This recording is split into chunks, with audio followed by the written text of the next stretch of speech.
CFTA! We are here. Nice. Welcome to your Thursday night. It's July 10th. And I'm going to make the house announcements. It's fitting since I work here. You guys know about our patties? Who doesn't know about our patties? Do you have peppermint patty yet? No? That could be a request made to Jamelia, who was here earlier. She's great. I said, thank you for making these patties. They're awesome. She goes, how can I make them better? I'm like, you're asking me to critique your food? Less salt. They're a bit salty. She goes, the salt's good for the alcohol. I'm like, oh, that's true, but we don't have any. So when we get that, you can put the salt back in. We're live streaming. Always got to make that announcement, but everybody knows that we're doing that, right? So right away you can go on YouTube, check out your set, get comfortable with viewing yourself on media, social media. Sometimes we get like 30 viewers on our YouTube channel for one video. Yeah! It's like we're reaching the world, guys. Shirts. This mascot, Fame Mouse. He's really cool because he's a Fame Mouse. Look at that. Thanks, Larry. I haven't made any ads for it. People at home can buy a t-shirt. By the way, I'm not a midget. I'm just lower than the stage. Larry's hosting tonight. He'll be gracing the stage with his voluminous, is that the right word? Voluminous presence. Yeah, I'm not Presents, like gifts of his volume. No, Gabby is home. Oh, Gabby's voluptuous. That's really out there flattery. You're voluptuous, Gabby. Okay, guys. What else? Faye, speaker's working great? Good. Jim, how have you been? Just nodding. Good. He has a great T-shirt. He's getting compliments everywhere. You're gonna go up and you're just gonna look at his. Sorry, I didn't know it was Fashion Week here. You're not even trying, and you're gonna get more compliments later on. Terry, every time you use a washroom, lower the seats for the women. I caught you. Why are they short? No, it's like I'm like, oh, I was trying to find the culprit who never puts the toilet seat down, and then dun dun dun. Well, that's the worst thing I've done in the washroom, and I have a lot of people here. No, the worst thing someone's done in the CFTA washroom was this. Clog the friggin' toilet. I had to go all the way to Home Depot to get one of those special plungers for this guy's shit. I consider that a challenge. Oh, Terry, please don't. A woman tried to sit down when the seat was up and she fell in the toilet. No, we're avoiding that. I know that would be a great story to tell. Are you telling us you need to sit down to pee? No. But when I do need to take a shit, I have landed on porcelain a few times. It's like, fuck, someone didn't put the toilet seat down. I'm like, that Terry. Wait a minute, how do you put the toilet paper on the roll? Over or under? Oh, it's under. It always goes like through. Are you an over? That's over. Yeah, no, I go under. So You got to pull it no, under. so you put the thing under. You're the only one who doesn't know the over under the toilet paper? Yeah, the over is going over forward, right? And then under is when the paper goes back. Yeah, No? Under is when the paper goes back. Yeah, so I'm under. You're under? Uh. So rough. Is there anybody else who uses under? I'm so confused. Over all the way. Over. The original toilet paper roll patent showed it going over. Are any of those 30 people who are watching on You're home hanging still like a watching? mullet. Am I getting on before 10 o'clock? Okay, so there's over and under people. I'm an under. If you're an over, fuck you. Under is going to take over the world. Under, over. Okay. What else do we have? Tomorrow, we have a conspiracy club night where you can potentially get arrested for contributing your mind. The theme of the night is called Nature of Reality.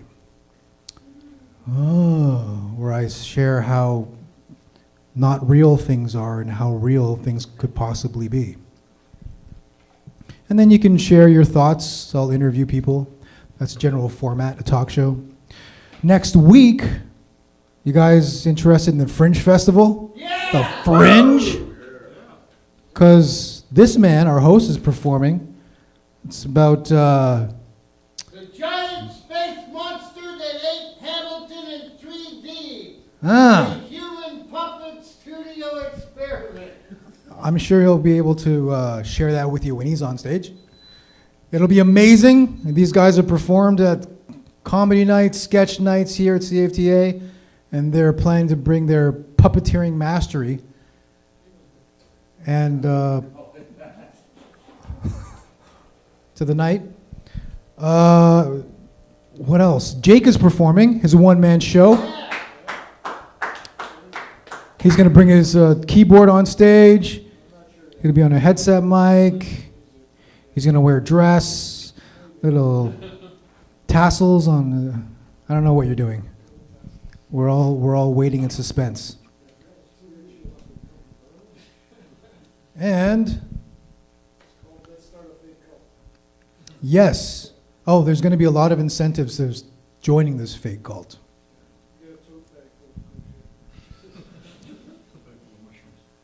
Yeah.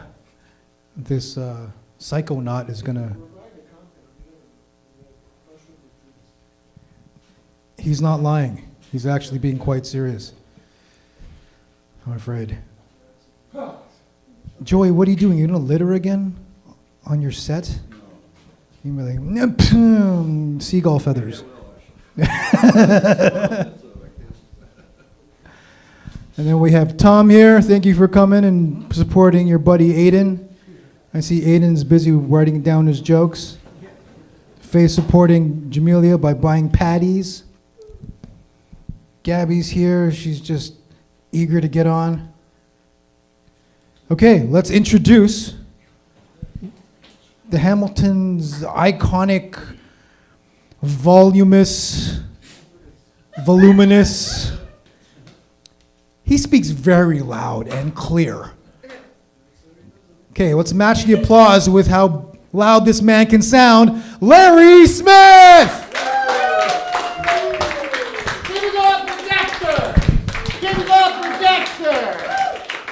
For Dexter, he told me I'm just going to go up for a minute and a half and do a couple of fucking announcements.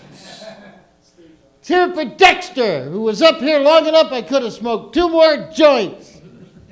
And he put the mic too fucking low.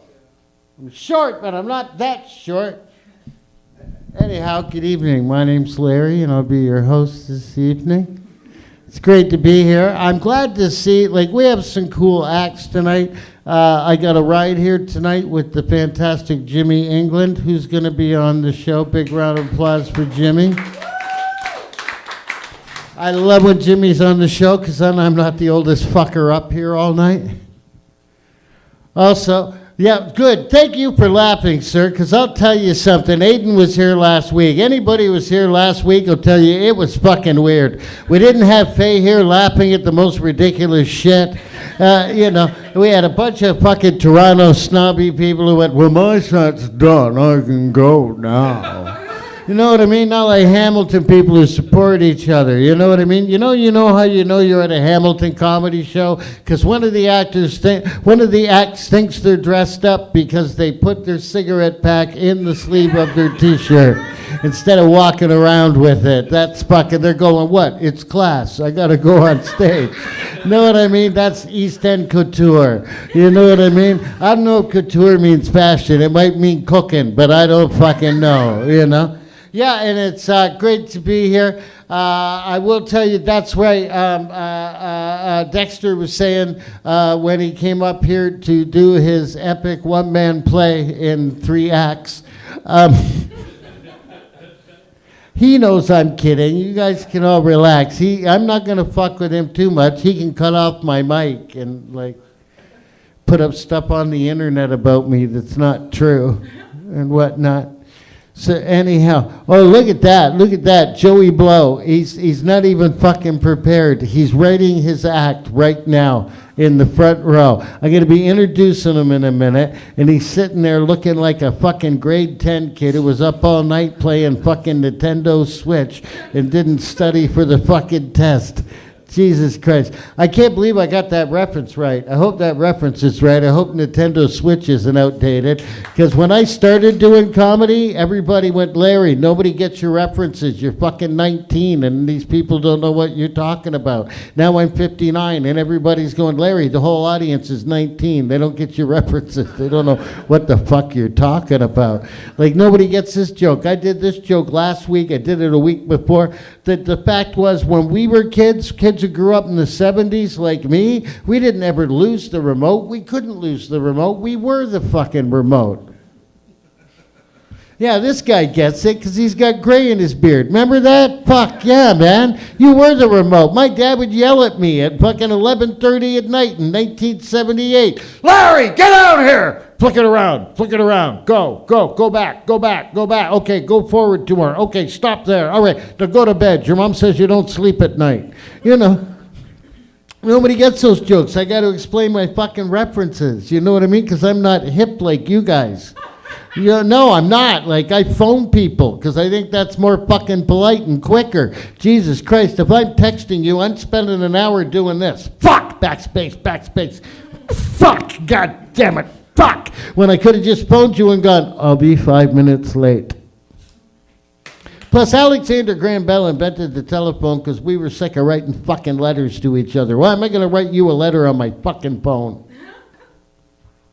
Plus, downloading, too. You ever remember downloading in the 80s and 90s? Yeah, that was fucking commitment. Before the internet, we had downloading. It was caveman downloading. It was commitment. It was spending your entire Sunday with your finger on the pause record button of a radio cassette player, waiting for that shithead at CFTA to play the right fucking song. It was great. Yeah, man, because if you didn't get that mixtape together, you were never getting your hands down Pam Llewellyn's pants. Yeah. You know who's laughing at that right now? We 5 old guys. So fuck the rest of the crowd tonight. You bunch of hoodie wearing, backwards ball cap wearing, two fucking note reading younger comedians. Fuck you. It's old people night tonight. It's me, Joey Blow, and Brad Raddenberry. I didn't even know who you were tonight because you didn't wear your work uniform. I thought this was Invasion of the Body Snatchers, or I was in some fucking alternate reality where, like, you're an assassin who doesn't work for Raddenberry, and I'm in trouble and shit. Anyhow, you're going to have a good time at the show tonight. Yes. I hope everybody's having a good summer. Did anybody go away for Canada Day? Anybody take a big trip on Long Tuesday? Yeah, that's the dumbest fucking thing, Canada Day. We celebrate it on whatever day it lands on. Same with Victoria Day. It's Victoria Day, but we call it Firecracker Day. Why? Because who wants to celebrate the birthday of a woman who's been dead for 75 fucking years? What are we going to do every year? Dig her up and give her a cake? Blow out the candles, Vicky! Know what I mean? When I was a kid, I thought Queen Victoria was the inventor of fireworks. I did. Thought, oh yeah, she ruled England? Oh, and she invented the burning schoolhouse. She's fucking great. I love Queen Victoria. Fucking right.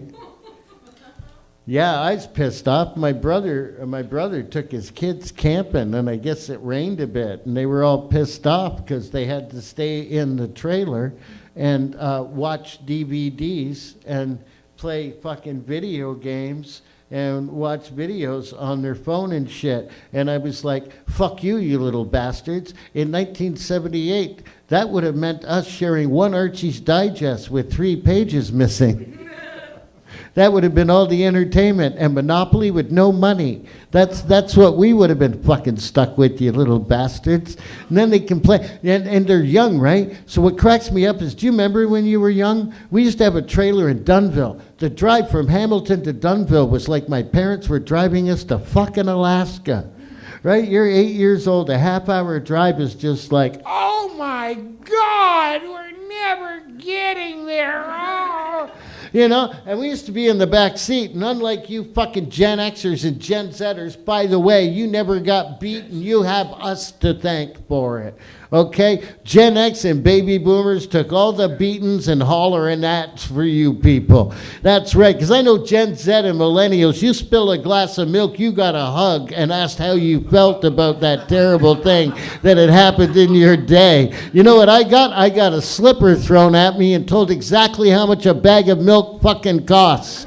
That's what I fucking got. I just want to let you know, because we used to go on those long trips with my fucking parents, and we'd be in the car. And by the way, I do want to say, too, the other thing that saves a lot of marriages in today's fucking society is GPS. That's right, because our parents had maps. Do you know how many families broke up because of fucking maps? I'm telling you, because my mom would read the map, and she would turn to my dad and go, Earl, we're lost, we're lost, we're lost, we're lost, we're lost. What would my dad say? Fuck off, I'm taking the shortcut. The kids like, we're going. Fuck off, I fucked up the joke. I'm just going to continue.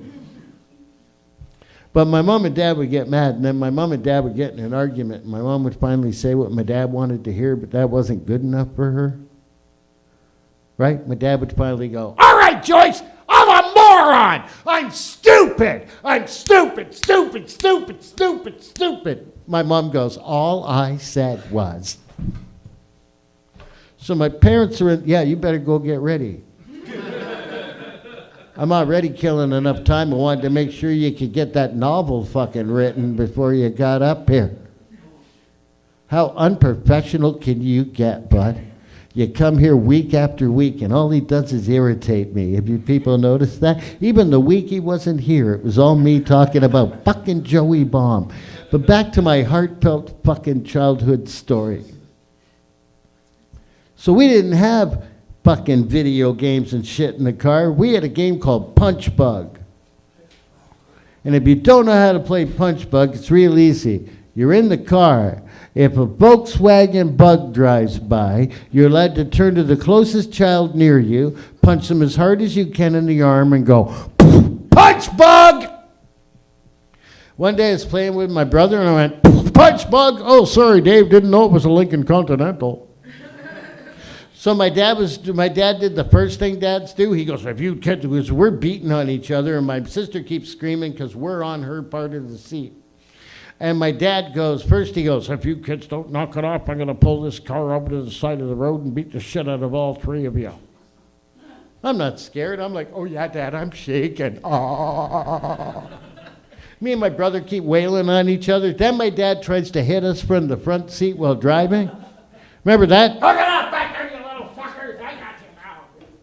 I'm not stupid. You know where I'm sitting? Right behind my dad. Because he can't reach you. But my poor brother Dave's in the middle like a speed bag. He's like, my dad's smacking him around. I'm like, hit me harder, you hit like a girl, you know. So then we heard the scariest noise you'll ever hear as a child, the sound of gravel under tires.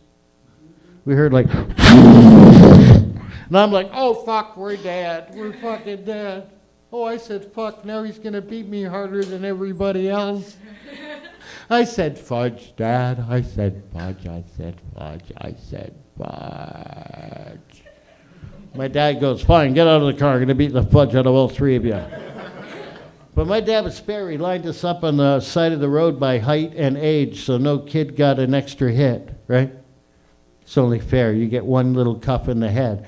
That was not called child abuse in the 70s. That was called going easy on them. So my dad has got me, my brother, and my sister lined up. My sister Barb in the middle, she's hyperventilating. It's one of those girls that hyperventilated when she was little and upset. She's standing there going, I'm so, re. I figured no wonder my dad gave her a cuff. He probably thought she was stuck. So then My poor brother Dave, my dad looks at my brother Dave. Dave's going to get it first. My poor brother Dave starts crying. For some reason, I don't start crying. I start laughing. You know that laugh you had when you were a kid? Came out of nowhere when you knew this was the wrong fucking time to laugh, but you just couldn't help it, right? So my dad's standing there, and all of a sudden I'm like, ah! My dad goes, you laughing? I'll give you something to laugh about. So he gives me a cup in the head. I start crying. I'm like, "Urgh." My dad's like, you crying? I'll give you something to cry about.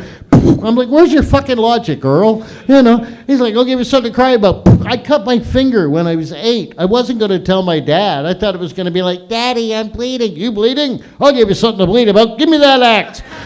Now pick up your arm and go to your room. So anyhow, are you ready for your first act tonight? What can I say about your first act that hasn't been said on America's Most Wanted? You've seen the next act's picture all over town, mostly in post offices and on poles in your neighborhood telling you he shouldn't move there.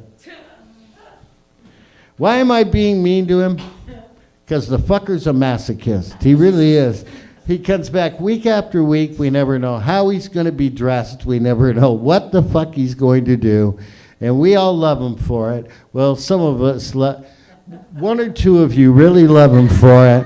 Ladies and gentlemen, please welcome my new buddy, Mr. Joey Baum.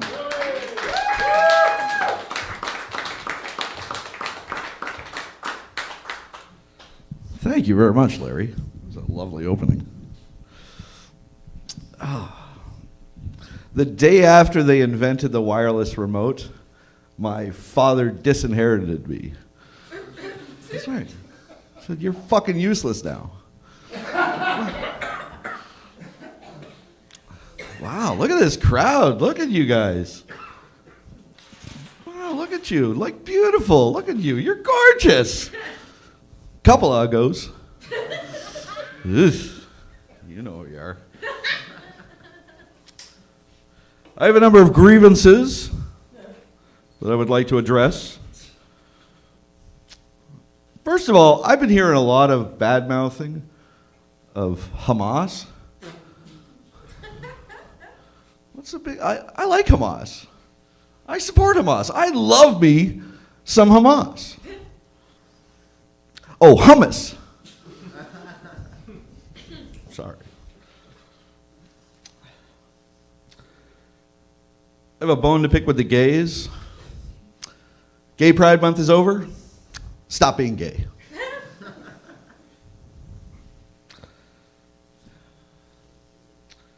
Oh, yeah, I've been hearing a lot about, there's a lot of rapists out there. Yeah, horrible. And this is the same thing. Most of them are black. There's a whole bunch of black rapists out there. It's crazy. Even the women rape. There's only a few white rapists. There's a guy, his name is Eminem. He's pretty good. Oh, rapper. Oh. Yeah, that makes sense.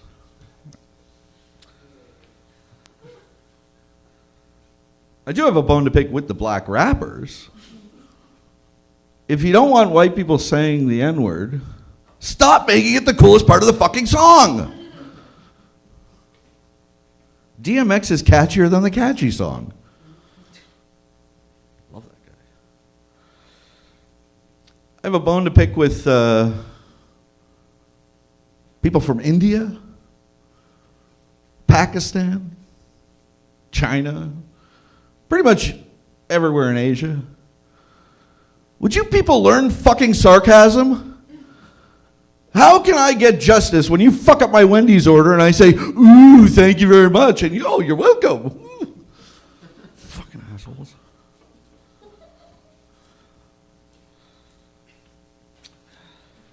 Has anybody ever accidentally masturbated to underage pictures of their mother? Oh, me neither. That would be wrong. Yeah, see, wrong.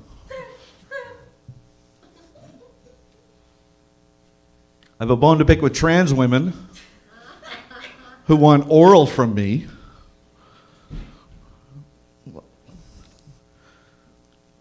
I don't drink non-alcoholic beer. I don't smoke nicotineless cigarettes. I don't snort heroin without fentanyl in them. I am not about to eat your impossible meat of pussies. Possible pussy meat, I don't know, whatever. I don't think I could be friends with a trans person. Because I realize, I'm 52 years old.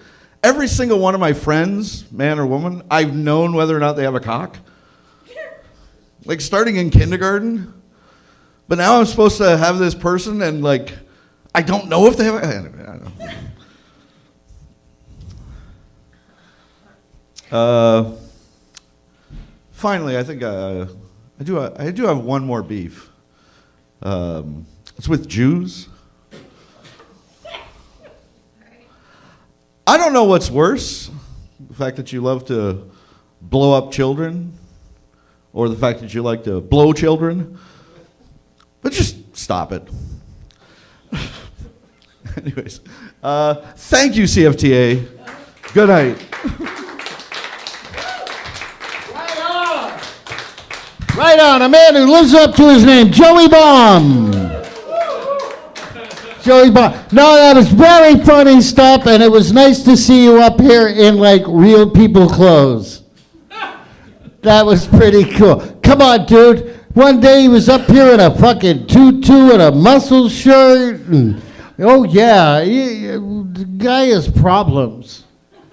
What did I do, Dex? Dex came on stage. Oh, we moved the camera. Am I that ugly? Did you get emails from people saying, we can't stand Larry's right side? Move that fucking camera. Oh, because they want to see the Larry man's ass. That's a 59-year-old ass. Look at that. And because I never got married and had kids, my belt is above my butt crack and below my chest. So you know I'm not a dad. Otherwise, I'd have butt cleavage or pants up to here. And by the way, the only reason men invented golf was because gay men want to dress like gay guys too. Golf lets your most homophobic friend put on a pair of lime green pants and a checkered shirt that's got white and pink in it. And who doesn't love Argyle? Yes, I used to go golfing. I've already done my Jesus Moses golf joke here, so I can't do that joke again. I was gonna do that joke, but I can't do that joke because I want to get a big laugh before I bring Nick Mitchell up.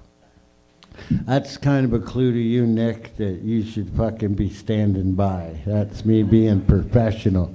Oh, wicked, dude. Right on. No, I like you. You were laughing at my shit earlier.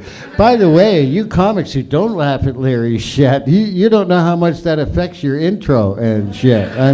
I'm just telling you. And plus, I'm the only one getting paid and getting one free can of Coke. So fuck you amateurs, you fucking people disrespecting me. I've been doing comedy full time, 36 years. I've been on television, I've been across Canada, I've been all over the United States, and I want to tell you comics, you guys tonight, those of you who don't know what you're doing, you're going to fail. But those of you who work really hard and stick at it, stick to it, if you're really fucking lucky, you might get to do comedy 36 years full time all over North America and have nobody know who the fuck you are and have no money. I just want to let you know that the dream starts here and it starts tonight.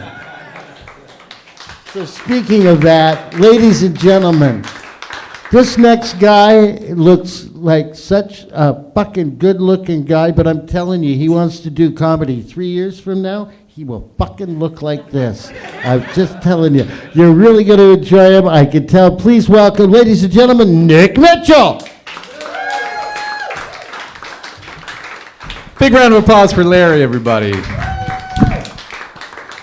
I like you, Larry. You're, you're absolutely delightful. I agree with you, though. I do think my generation is terrible. And I'm part of that generation. I think we're awful. But you did riz on my generation, so I'm going to just riz on you for a bit. Hey, Larry, you look like you live in a bowling alley. I mean, you look like you smoke bowls and live in an alley. You do look like you're from Hamilton, though. No, I think that there's a lot of resentment from my generation towards Larry's generation because like the shape that they've left the planet in is quite poor. There's lots of pollution in the atmosphere. There's lots of toothbrushes that are just washing up on beaches. Although I do appreciate Larry doing his part. He's clearly never used a toothbrush, so that's great. I do like you, though. I like you a lot. It's been a while since I've been here. And it's nice to be back. Yeah. I like what they've done with the place. Got some plants. Yeah, and that's great. It adds a splash of color and liveliness. But I've had a significantly more eventful year, I suppose, than just a couple plants. My girlfriend broke up with me because I have a small penis. And I thought we were such a great fit because she's so shallow. Thank you. See, I like that joke for a few reasons. One, it's a great pun. Two, it expresses some vulnerability. And three, I know like half of you are thinking, does he have a small penis? And you're picturing it right now. And half of you are trying really hard not to picture it. Two of you have seen it. Yeah, I don't know what the fixation is with men and the size of their penis. Do you think about it a lot, sir?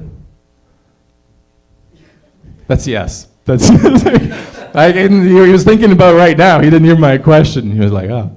I don't know what it is. I think that it's an unfair narrative that like men with small penises like to overcompensate with things. I feel like if you were to have a small penis, like you would be in some ways like a coveted sexual partner. Because what you lack in like length, you would make up in other ways, right? It'd be like having sex with a blind person. Like they don't have the same depth perception, but they're better with their hands, probably. More tactile experience, I don't know. Maybe. This is true, what I'm about to say, though. My great-grandfather was a Nazi. Yeah, I know. Yeah.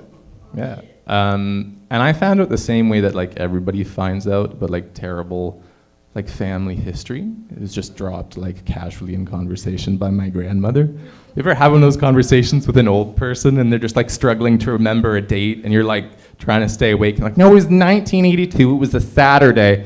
No, it wasn't a Saturday, I stripped on Saturday. It's gonna be that. It's like, pump the brakes, Grandma, Jesus. But yeah, no, she grew up in Eastern Europe and her father was conscripted into the Nazi army. It was either take a bullet or take the position. And I never really thought about that. And like I've told some people that before and you can see them kind of like tense up. But it's like just because they were part of it, he was part of it, like maybe he didn't have the worst role. Like he could have been a cook. You know? He could have mopped floors. He could have been baking cakes the entire time for like birthday parties, you know, if you need a bigger oven, yeah. He wasn't. He was not a cook. I know. He probably wasn't a cook. But, you know, nobody likes Nazis. They're like the perfect antagonist, I think. And that's why, like, Indiana Jones was like almost the perfect film. It's just him against Nazis. Like, that was perfect. But, like, my one issue with Indiana Jones, and when it hit me, like, I was losing sleep over it. It's like, why the fuck did he have a whip? Like, have you really thought about that? Like, why? And nobody mentions it the entire time. They're like, sure, you'd have a whip on your hip. I can think of like 3 more useful things. Rope would generally be good. Some more rope, I think, would be a good alternative. I think the only reason why nobody batted an eye because it was the era. You know, it was like 1940s, like just not that long ago. Would it have been kind of common to see a guy with a whip hanging around? Yeah, it was just an icky feeling that everyone was like, yeah, of course this guy would have a whip. It was probably his great-grandfather's. We all have. bad family history. Although I don't know about you guys, but I really hate slavery films. Anyone else, like, just not a fan of slavery in general? Yeah. Okay, one. Good.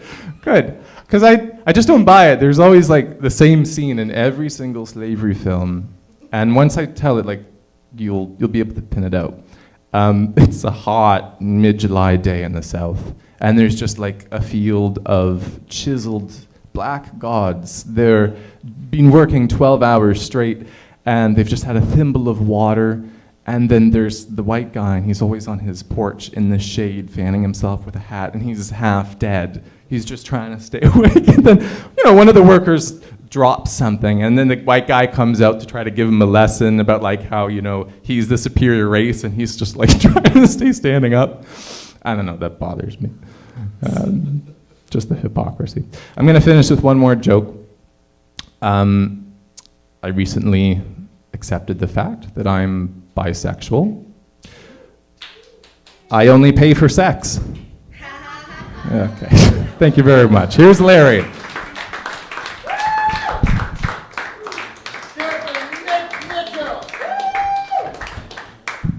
Nick Mitchell. By the way, Joey Baum, I can't believe that earlier, before the show even fucking started, you stood here with Dexter, and I'm going to get in trouble and get my mic cut off, but you guys were talking about fucking toilet paper and shit, you idiots.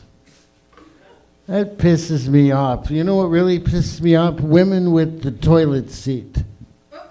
Oh, fuck yeah. I've been in enough relationships to know that you could be with the sweetest angel on the planet Earth, a woman who's like Snow White and birds come to her in the morning and deers eat out of her hand. But you'll leave that seat up and it'll be like, I'll be right back. I just need to take a tinkle. And 2 minutes later, you're dealing with, you fucking asshole, you left the fucking seat up. Yeah. Well, fuck off, ladies. Take a look when you're in there. That's what we do. We turn on a light and have a look at the toilet before we fucking use it. How are women falling in? They go, ooh, I fell in. Like, how are you women getting in the toilet anyhow? Are you doing this? Cam in. Okay, hold on. Ow, back wall. Okay, that feels like the sink. No, hold on. Okay, hold on. No, sink. Laundry hamper. So that should be the toilet. Oh God, I hope that's the toilet. Yesterday I shit in the dirty clothes. Shout does not get everything out. Let the seat up! Are you fucking kidding me? It's not like I have girls over to my apartment. They go, I need to take a piss. And I go, fine. But first I have to blindfold you, spin you around 10 times, and kick you into a dark gymnasium with a bucket in the middle of it. No, it's the smallest room in the fucking house. It's the smallest room in the house. And why'd you piss on the seat? Make up your mind. What do you want? Wet seat or seat down? Fuck. I feel much better now.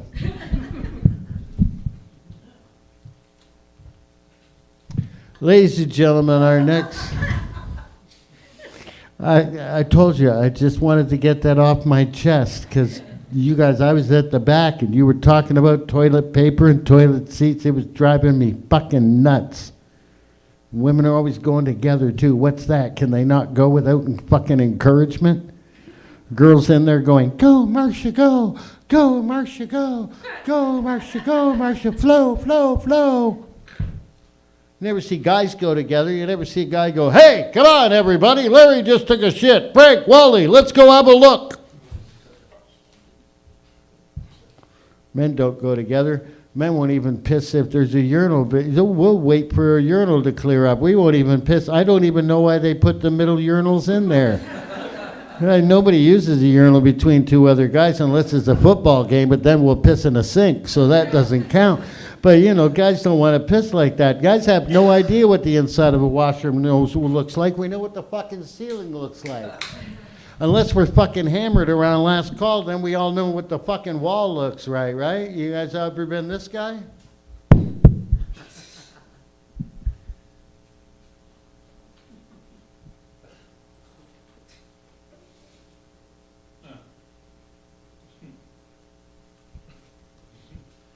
No, I'm fine. My shoes needed a good washing. Ladies and gentlemen, I was about to say, our next comic has driven a long way to be here. He was at the Judge on Sunday, where we do the judge and jury show, and we rip new comedians, new ones, and it was a really good time. And he's here tonight, and he's a very funny guy. And you know how I know he's going to be hilarious? He has no props with him. Ladies and gentlemen, I only say it because I love you, Aiden. Ladies and gentlemen, please welcome a guy I think's doing really well and working really hard, Mr. Aiden Lynch.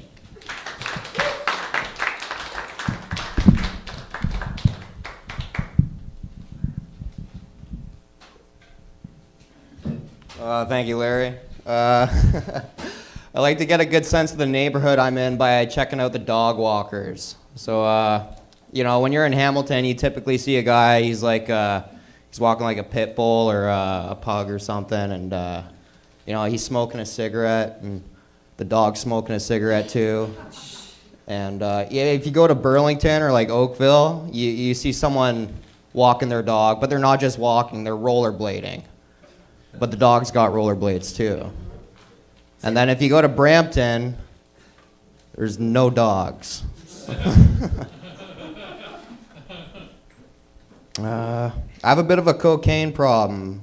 Cocaine is like it's like having a girlfriend, mostly because all your money goes to it. It gets you angry all the time, and after a little while, you're not getting a boner anymore.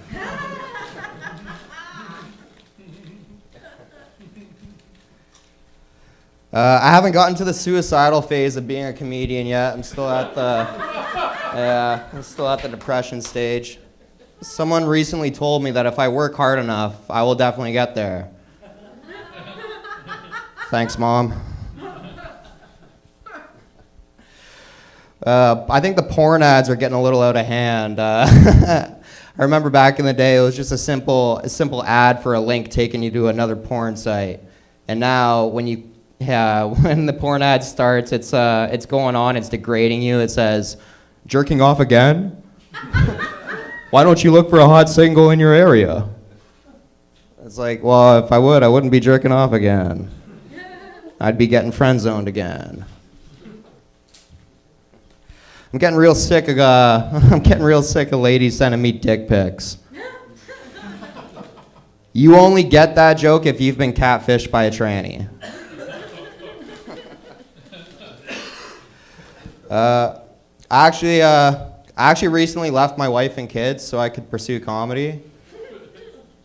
I'm just kidding, I don't have a wife and kids anymore. I was here at conspiracy night the other week, and it was a nice group of guys. I ended up having a couple drinks with them, and well, I couldn't drive home. I was drunk, and so I ended up crashing at Buddy's place. And I was really worried because you know how like when you sleep over at your friends, the first one to fall asleep, you could wake up with like a dick drawn in your face or something.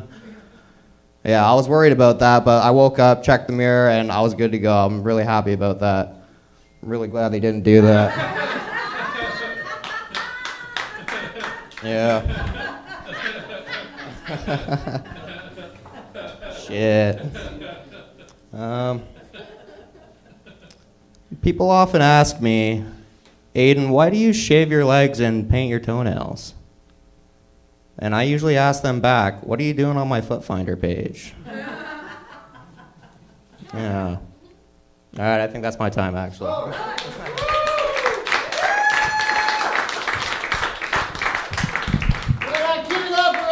Give it up for Aiden. Right on, right on. That's cool because you got tattoos, so writing on yourself's no big fucking deal. If that shit don't come out, they'll just go, "Ooh, he must have been drunk when he got those ones." You know, I have a tattoo. It's on the inside of my thigh. It says, "If you're reading this, thank you very, very much." Fuck off. What, I do one blowjob joke and you turn on me? Gabby Watts is up in a couple of comedians. If you can't handle me talking about a blowjob, oh my God, you people are, you're going to fucking storm out of here. But we have a lot of talented people on this show tonight. You'll notice that sometimes I'll do shorter or longer between comedians. You figure out what that means. But Aiden had a really good set, and the next comic you're going to see is fucking fantastic. He's so fantastic that I've booked a gig with him on July 26th, right? Yes, at the trailer park, yes. Yes, we're going to play a trailer park together, because if you guys stay in this business long enough, like me, you could do 3 trailer parks in one summer. It's like a tour I'm doing. I'm doing Dunnville, Cayuga, and back to Dunnville. So, yeah. I'm doing one, going to Cayuga, coming back, and doing the one that's exactly beside the one I'm doing first. Fucking right. My career's taken off. Ladies and gentlemen, your next comedian not only gave me a drive here, so he's fantastic, and I won't really be watching the clock because he's my friend. That's right, there's favoritism. Get used to it. It's the comedy business, you fuckers. Why don't I get to do your open mic? Because I don't like you and you never drove me nowhere. So, no, I tell young comics, I take Greg Drabowski and a lot of other comics with me on the road.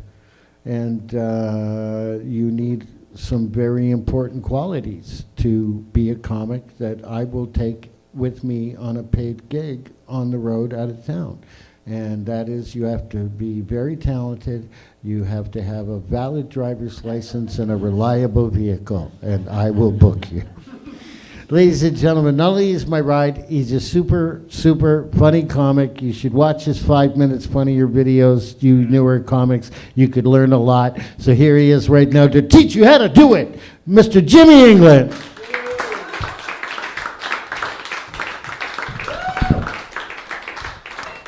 I am actually doing 4 campgrounds this year. I've got one in Owen Sound, one in Grand Bend, one in Dunnville, and one in Cayuga. So match that one up, you silly old bugger. I used my senior's GPS to get here today. It's not the most direct route. It's the one with the most bathrooms along the way. Yeah, your senior GPS stands for going places slowly. Coming here, we got passed by a Mennonite in a wagon. No horse, just a Mennonite in a wagon. Yeah, I'm a grandfather. You haven't been one yet, so I don't know what the fuck you're getting so excited about. No, I say that to a lot of older audiences, and afterwards, somebody's got to come up to me and tell me how many grandkids they've got, and I've got to say, look, it's not a contest, because mine are better. My grandkids are weird. I don't know where they get their clothes from, but they never leave in the same clothes they came in. As far as I can tell, they're like reptiles. They come to my house and they just kind of shed off all the old clothes, you know?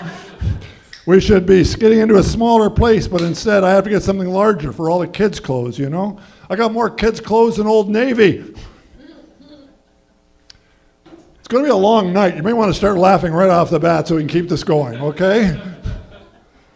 No, when we had the first grandkid, my wife went out and she bought some of this used furniture for babies from a consignment place. And when we thought we were done, she took it back again. And then we had another grandkid, and she went back and she bought it again. And this kept happening over 23 years. We have actually spent $1,500 for the same $75 for the baby furniture. It's kind of a weird thing. When we were having our kids, this was not an issue for us because my mother had saved all of my old baby furniture and handed it down to us. And I have to say it was in great condition, looked fantastic, right down to the original lead-based paint. Looked fantastic. And I know that stuff is so dangerous, I'm pretty sure she was trying to kill me. I thought it was a gesture of love, and then I realized, no, she was just trying to hide the evidence. No, it's weird because the standards for baby stuff have changed so much over the years now that if Jesus were born and they put him into a manger, somebody would report him to Child Protective Services. Social worker would be down there going, why did you put him in the manger? Well, it was either that or a crib from the 1950s. It just seemed like the best word to go to, you know. No, my mother, besides the furniture, she actually did love me. You should know that. She didn't want anything to happen to me, at least not anything terrible. Just bad enough so she could go, this is why you wear clean underwear. Well, it was clean before I got hit by the car, Ma. Don't think we can count this one. She had all kinds of weird things that she would say to me, like when she punished me, she'd say, this hurts me more than it hurts you. And I actually said that to my kids, and the thing is, no, it didn't. No, it felt pretty good, to be honest with you. I grounded my kids from video games for a week. Felt great. Felt even better when I got to level 4 of Donkey Kong. So, yeah. She did a lot of weird things, like shut the door where you're born in a barn. That's a really weird thing. And that's very unsettling for a child, you know. You think your parents would have been there at the time? Is this just their way of going, surprise, you were adopted? You wonder how old that is. You wonder if Mary ever went to Jesus. Shut the door. Were you born in a barn? Oh, right, the cattle, the sheep, that annoying boy with the drum. Yeah, I get it. Thank you. Another time zone getting in on the joke right there. I like that. East Coast, we're going to hear from you soon, I bet. No, it's, I have to say that I've forgotten the rest of my act at this point, and I'm going to have to try and wing it from this point forward. I think I'm no longer cool. I'm starting to look like something biblical. A camel. No, really, I've got a bit of hump in my back, long legs. I spit when I talk. Everybody, when I perform, if you're in the front row, you look like you were just at Marineland.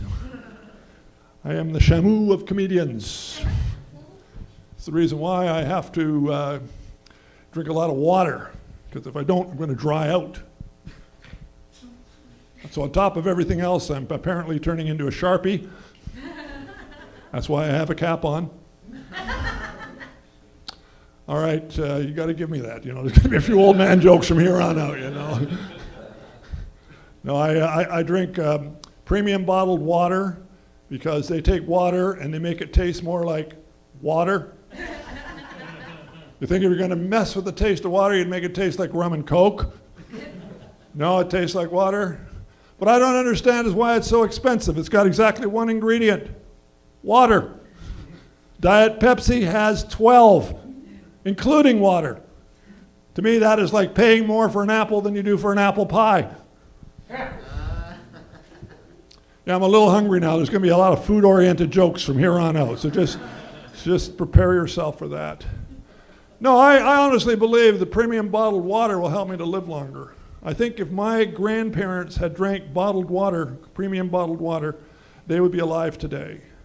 They'd be almost 200 years old and begging for death, but they'd be alive today. Somebody told me that I should get a SodaStream machine, which to me is really weird. That's like buying your pop from IKEA. Yeah, you can get Coke, it's great, but you have to assemble it, you know? Doesn't come with a straw, it comes with an Allen key. Is that for me? Anyway, yeah, I just want you to know that you've been a lovely audience here, and if our paths should ever cross again, I just want you to know that I probably won't remember you. I have been the very affordable Jimmy England. Thank you very much, everybody. The very affordable Jimmy England. Right on, yeah, right on. Jimmy was there judging Aiden as well on Sunday. I forgot that. Jimmy was at the judge on the panel show that we do, which is like this, but not as nice. No, it's not as nice because you do 2 minutes and then we make fun of them and rag on them. But it was Jimmy and Christian Reimer, the guy I'm doing my Fringe show with. So they were giving thank you. Well, they applaud because I brought up Christian. See that? I've been here all fucking night. Nothing for Larry. I bring up Christian. I go, he's a nice guy. Oh, yes, he is. Not like you bald prick. No, but so Jimmy, I was telling somebody, I go, I'm there in my judge's robe. I wear a whole costume and everything, a judge's robe, and I got a gavel. Well, Jimmy's giving this really good constructive criticism because he does these great videos, like I say to the newer comics, and you people online who are lovers of comedy, if you want to learn about comedy, check out Jimmy's videos. But long story short, him and Christian are all like, well, that was a really good set, Nate, but I think what you need to do is this, that, and the other. Larry's the prick in the middle going, you sucked, give it up, you fucking loser. So I'm glad I'm here tonight to where not all of you suck. The ones who suck, you know who you are. You were here for your set. I don't need to tell you. I love it when somebody does awful and they run up to you and they go, how do you think I did? It's like, you're a prick, because you know you did lousy. And now you're asking me how you did? Fuck off, so you're going to make me a liar. I want to say this is my 6th week hosting here in a row. And thank you. That's why if you're hearing stuff you've heard before, fuck you. Go somewhere else once in a while. I have to be here. But I've met a lot of really great people. And some nights on the show, it's really good that you have a middle-aged white guy here so that I can represent a minority in comedy. Seriously, it's all women now and immigrant people and shit. It used to be all white guys. We'd have one girl and you'd have to fucking go, do you know any girl comedians? We need one, right? You know what I mean? And occasionally there'd be the odd person with an interesting background. Now it's when the old fucking middle-aged white guy shows up, they go, thank God, we've made the quota. But this next person's name, I fucked it up week after week. No, one week I called him Amen NASCAR. Sounds like the end of a prayer in North Carolina.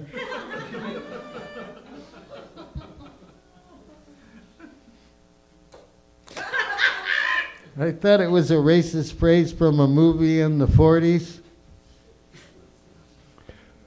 Hey! Like Jet Benny would say, Rochester. Would you go into that cave with the lion? And Rochester says, amen, no, sir.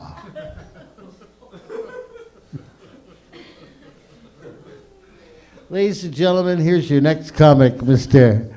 Ayman Nasser.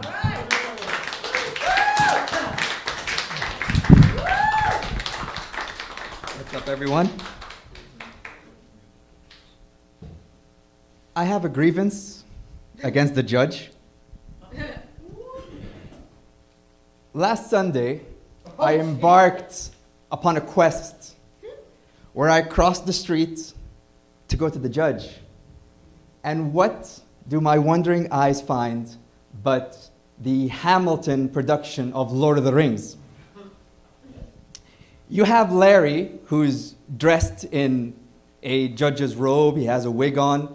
He said he was using a gavel. No, Larry, you're using a meat tenderizer. You're crazy. Okay? You have Johnny England. Jimmy, I'm so sorry. Jimmy England, Jimmy, I look up to you because you're so tall. And my neck hurts. And I'm trying to make it into comedy too. It's better that my neck hurts than my knees.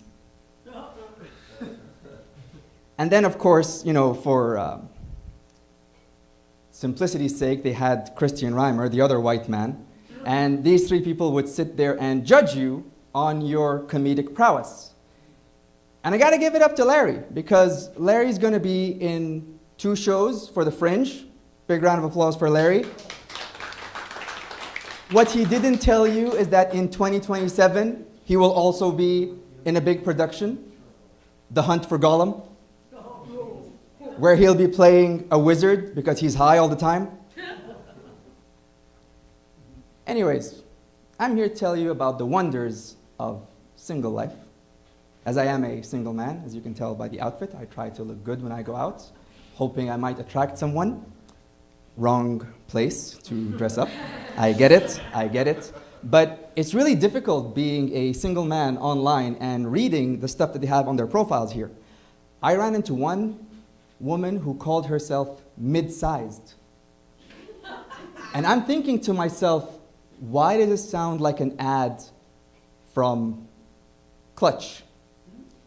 And then I started wondering, well, should I ask about her paint job? Or the war paint that she wears on her face when she, because makeup is crazy, guys. Makeup is crazy now. Should I also ask about the mileage under the hood? Since we're speaking about the hood, should I also ask whether she's had an engine overhaul? Because we have had talks about trans people here. Not only is being single difficult, being a Muslim single person is downright impossible. And I'll tell you why. You try to go on a date online, it won't work because dating is haram, so you can't do it. So what do? You try to go to groups where there are other Arab people that you don't know, and you can try to strike up a conversation. But here's the thing. It's like a drug deal, because you want to go on a date, she wants to go on a date, but she can't say that she wants to go on a date, and you can't say that you want to go on a date, so you're like standing there saying, hey, what are you doing? I don't know. What are you doing? And it's just back and forth, back and forth, back and forth. You can't say you want to date because dating equals marriage. Marriage is something you're not supposed to be looking for here. And then you tell her you have a kid, and that's the cops in the whole drug scenario. And she's out the door. Now, I did manage to go on a date. It was really good. We went to a fancy restaurant, and this is where I'm going to call back to Dex's talk about toilet paper.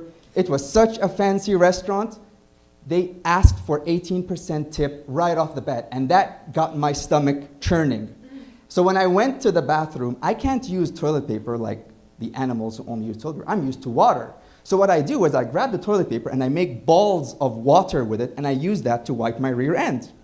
So what happens at this restaurant is that I'm dunking these balls of water into the toilet that's already full, and I flush. And what happens? It gets clogged. I try flushing it again. It gets more clogged. The shit has reached the limit. So what do? I walk out with a big smile on my face and I say, you've earned that 18%. And that's why I have to wear shorts from now on, because wearing long pants on dates really sucks. And I'm sick of the pasty white legs because it's summer here for you guys. Please get a proper tan. I've been Ayman Nasser. Thank you for your time.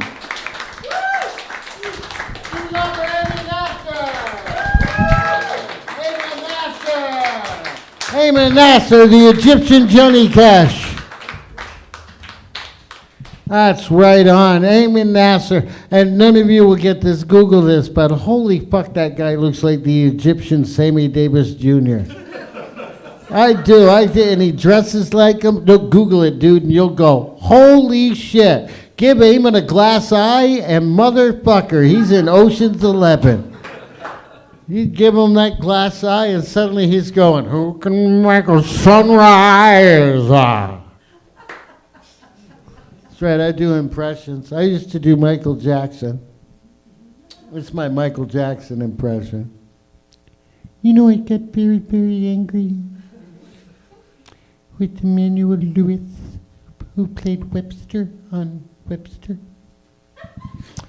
because he went to the National Enquirer. Ooh. And well, if you know Michael Jackson, yeah, you do the ooh. Anyhow, back to Larry's lame joke.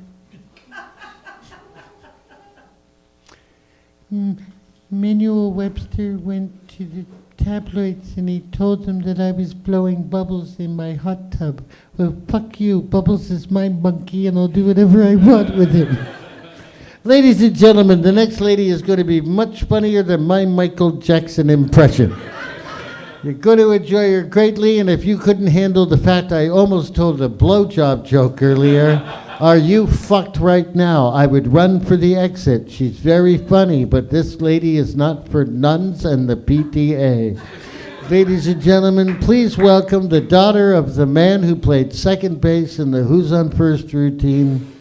It's Gabby Watts.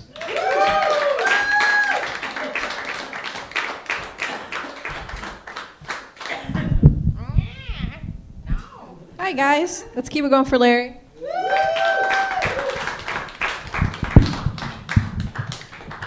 I'm gonna try to use a mic stand tonight so I can move my hands. It's new. Let's see how it goes. Yeah. So I already don't like it. Yeah.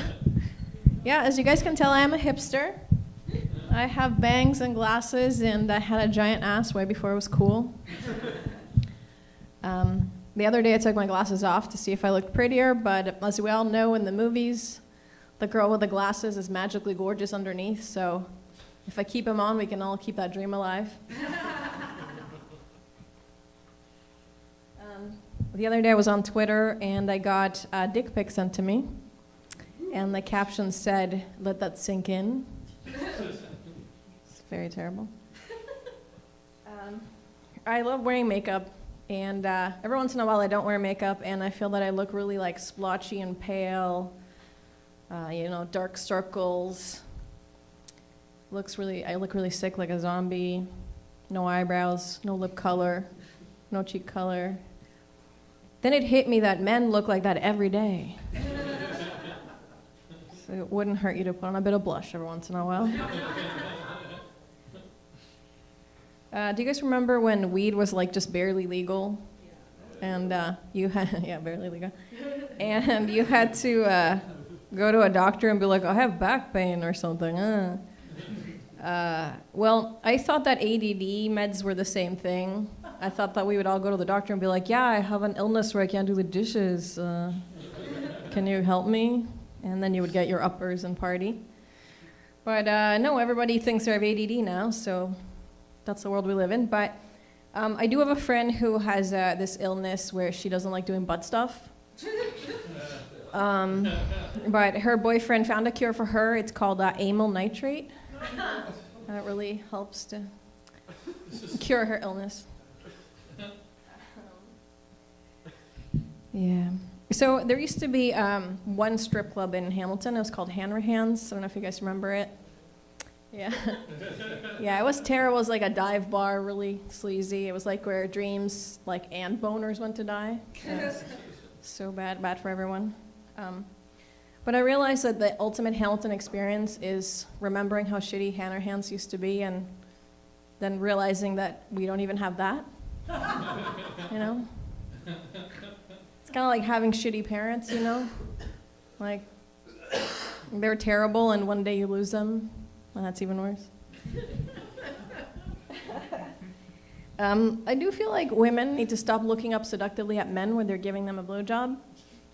Because, once his hard dick's in your mouth, it's too late for seduction, you know? You got him, you're doing it. I think you're doing it.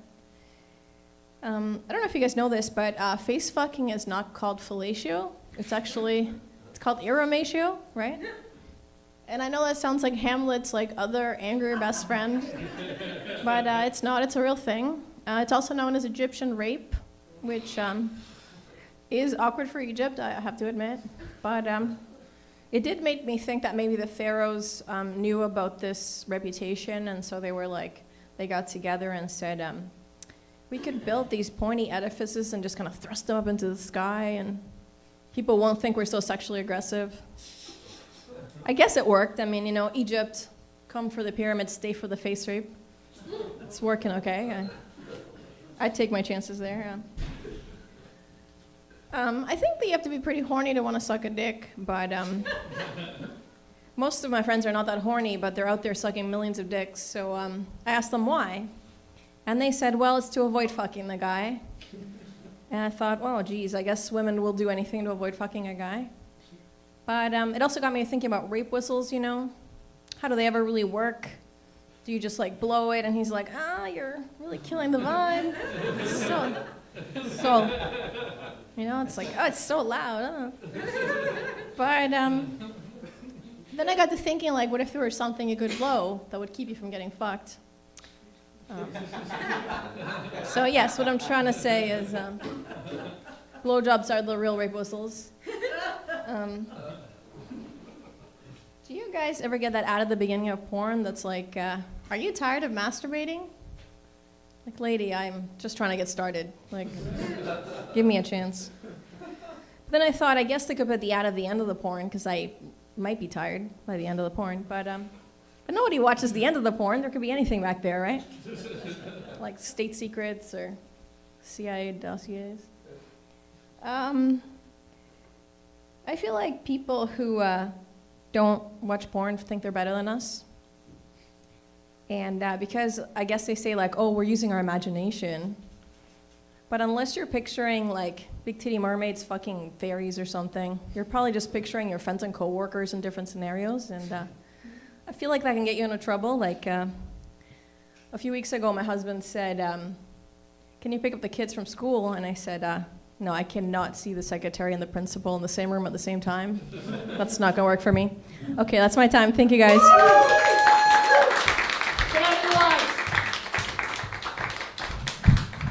Gabby Watts. See, I told you you were going to get a sexual education.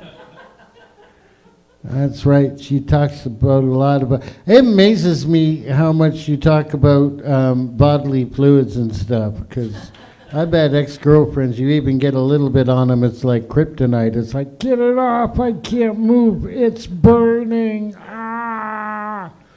Fuck you. It's safe, ladies. It's baby batter. The stuff that makes babies. Like cake batter makes cake, baby batter makes babies. And what's the best part of making a cake? Licking the bowl. That's all I'm fucking saying. Can't hurt you. They always want a warning. You need to tell me before it's gonna happen. Fuck off. I'm getting a blowjob. My brain's doing this. And in the middle of it, you want me to go, oh, I say, I believe I'm rather close to climax. You may want to remove your head from my groinal area. Fuck, when was the last time a girl gave me a warning? I've never been down there doing the lickety-split and have some girl yell out, back up, lover boy, the dam's gonna burst! No, they want a fucking warning from me, so I've got to go, run, run. Mount Larry's about to erupt. Villagers, get to the boats. Fuck off. So we will continue with the show now. I'm a little frustrated, and I brought all that up because I am so jealous of this man's hair. I bring it every time he's on the show. I'm like, he's like Fabio in negative. He's just got these long fucking flowing locks. He's got a fancy last name like a Marroquin. Yeah, Marroquin. It sounds like a bone marrow transplant that's better than the other ones. You haven't had a bone marrow transplant unless you've used Marroquin. Marroquin, it's the fresh minty bone marrow with Retsin. You know. Yeah, I get the last name Smith. You know what the last name Smith is? It's the name taken by everybody who got kicked out of Europe. If you got told you had to move here, your last name is Smith. It wasn't when you started. But it was when you got here. Apparently my family was the O'Grady's and they had a problem with stealing sheep. So they got here, well, what's your name? O'Grady. Why'd they kick you out? We stole some sheep. Your name's Smith. Welcome to Canada. Don't trust the Browns. That had to do with sheep, but they weren't fucking stealing them. I'm just saying. If you meet somebody with the last name Brown and their family immigrated here, and they did, because not everybody's native, they were fucking sheep. I'm just letting you know. And we established 2 weeks ago, Scottish jokes about sheep fucking are not racist. Jokes aren't racist if they're about white people. It's true. Ladies and gentlemen, now that I've gone from getting tons of laughs to bringing them down to a dull, we can't believe we're still here. Are you ready? Ladies and gentlemen, please welcome the man, the myth, the legend,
See, there's a rule in comedy. There's a rule in comedy. It's been around since I started in the mid-'80s. You never wear shorts on stage. But Paul's got that fucking hair, so he just goes, and you don't care anymore. Dude, you got nicer hair than that little tiny Troy dude who plays football and runs around on ladies' heads on TV. Yeah, that's the problem with comedy now. You can't do jokes about commercials because everybody's streaming and watching shit on their phone. Yeah, and you know how I know an audience is an older audience? Because when I come on stage, I like wearing my hats, you know, like the hat I had on earlier. Yeah, I can't wear those hats if the audience are all over 40 because they all watch regular TV. And when I come out, they think I'm going to go, "Hi, can I interest you in a reverse home mortgage with Chip?" I look like Kurt Browning if he didn't take care of himself and have all that money. I heard he likes ladies. No, the stereotype is that figure skaters, all the dude figure skaters are gay. I don't think they're all gay. Like, I used to have an ex-girlfriend got mad at me that I thought most of the guys were gay, and I said, well, they're just not very heterosexual. And she said, what do you mean? And I said, well, they're there in spandex with rhinestones and feathers, and it's cut down to their belly, and they're kind of crying, and they got on makeup, and they got flowers and stuffed animals and shit. I go, if you had real heterosexual guys like some of my fucking buddies were fucking figure skaters, they wouldn't be standing there going, oh, thank you, looking at the scores. It'd be my buddies, they'd be like this. Okay, 10. Yeah, 9 points. Okay, 8. Yeah, all right. 6. Fuck you, Belgium! Fuck you! I was beautiful out there! I was a fucking swan! A swan! That's what would happen. That's why you need more different guys figure skating. So speaking of beauty and great, you better fucking stand by, Faye. I'm getting really angry at you people lately. Who do you think you are, Joey Baum? You can just sit around and fucking write a novel and short stories and poetry and then go on when you fucking feel like it? No, Faye. You fucking stand by. Fuck. Ladies and gentlemen, I really like this next act. She's a very funny lady. I've done sketch shows with her. She's kind of a fixture here, like a tap. It's a fixture joke. At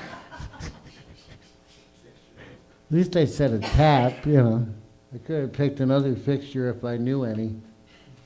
If this was a Family Feud category, I'd be fucked. If somebody picked tap, I'd be getting a big 0. But Faye, are you ready? Yes, because Jimmy and I are old and we need to go the fuck home. And when you're done, I can talk to Jake about rehearsal time for the giant space monster that ate Hamilton in 3D, which will be appearing here from the 17th to the 26th. So Faye, I'm gonna, because I know your mom's coming to my show. So I will get, well, she already told me. So I'm going to give you a really good fucking intro. Are you ready, Faye? I'm ready. Ladies and gentlemen, the next lady's name literally translates to Chicken Fairy. Fairy Chicken. Sorry. You're going to really enjoy her. She's fabulous. She's funny. Apparently, she's our headliner tonight, even though she's doing 5 minutes like fucking everybody else. Well, those of you that know what a light means. You know who the fuck you are tonight. You know who you are. You saw me over there looking at you like, oh, fuck, come on. Ladies and gentlemen, please welcome the wonderful, the fantastic Faye Paulette.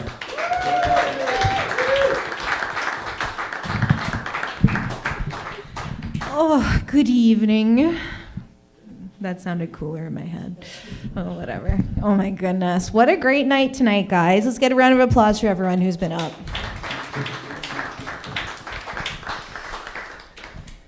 Today, I am Faye, but today I feel like I look like Crystal, who sells essential oils.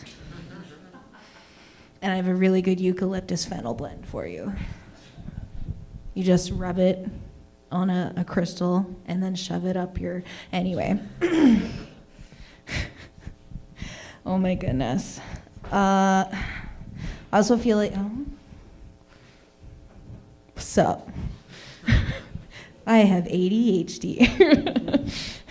I get distracted. Oh my goodness, what a night. I have a little, not surprise for you, but I'm going to break some news to you. You might already know this, you might not. It's okay if you did notice. It's okay if you didn't. I'm fat. Okay, we're good. There's a couple people like holding their breath like, I don't know if I'm allowed to laugh. A lot of the time when I say that, and when I say like the words I'm fat or I'm a fat lady, people act like I just said the N-word.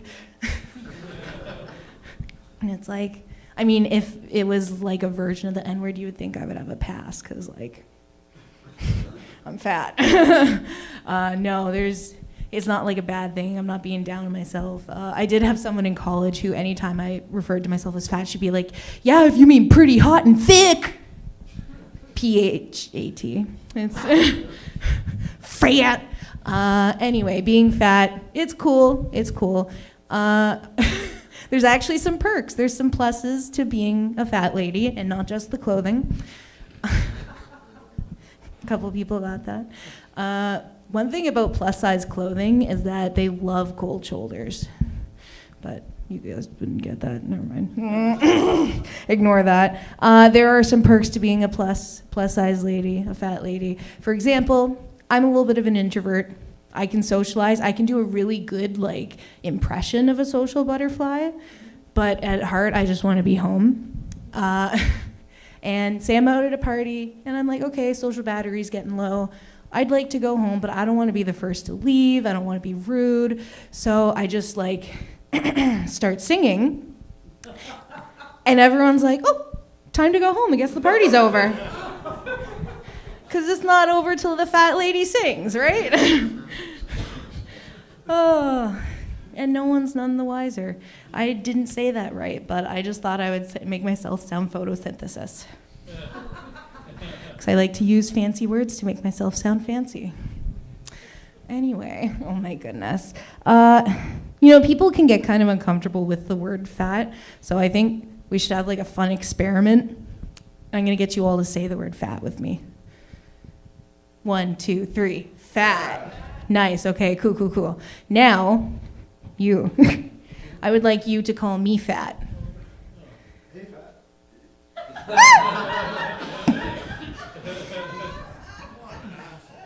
Oh my God, that didn't go the way I thought. Okay. Anyway, being a fat lady, people often say, oh, you refer to yourself as fat, and they're like, don't say that about my friend. You're not fat, you're beautiful. And it's like, okay, when did I say I wasn't? But you're pretty tall, I would say. How tall are you? You don't know? Okay. Pretty tall, right? It's subjective, I would say. I'm like 5'1.5 inches, so you're tall. You look like you got leg the size of me. Has anyone ever said to you when you refer to yourself as tall, have they been like, no, don't say that. No, honey, you're not tall. You just have tall. You got tall bones. You just got tall bones, sweetie. You are beautiful. Don't you dare say that about my friend. It's a lot of fun. Lots of fun things. Anyway, guys, it's the end of the night. Everyone kind of wants to get home, especially Jimmy and Larry. Oh my gosh. So it is time to go. I am a fat lady singing. Have a good night. Sacrifice! Give it up for all the comedians tonight. Those of you who are actual audience people, we appreciate it. The people online who are watching, we appreciate it. And like I tell you every week, I know you can only see us up here on this stage, and I'm sure that all 400 people in the audience that are out there behind this camera at the Center for Talking Arts in Hamilton, and the people who couldn't get in tonight and we couldn't find seats for, we're sorry. We're doing our best every week. We've ordered more folding chairs. If we can get more of you in, we will. Big round of applause for all the comics tonight. Let's hear it for Jake having us out every week and making patties and all kinds of stuff. Let's hear it for Dexter over there taping your set so you can get a 5-camera thing of your set. To all the comedians tonight, this is my 6th week in a row. No open mic for the next 2 weeks because of the Fringe Festival. And I will end these wonderful 6 weeks with saying, one, thanks for the posters. That's what I look forward to every week, is the cool fucking posters they do for this night. I got to be the Smiths this week. That was cool. So, like I say all the comics, I like to end this night like an AA meeting. Keep working hard at it. Keep supporting each other. And keep coming back. Good night, everybody.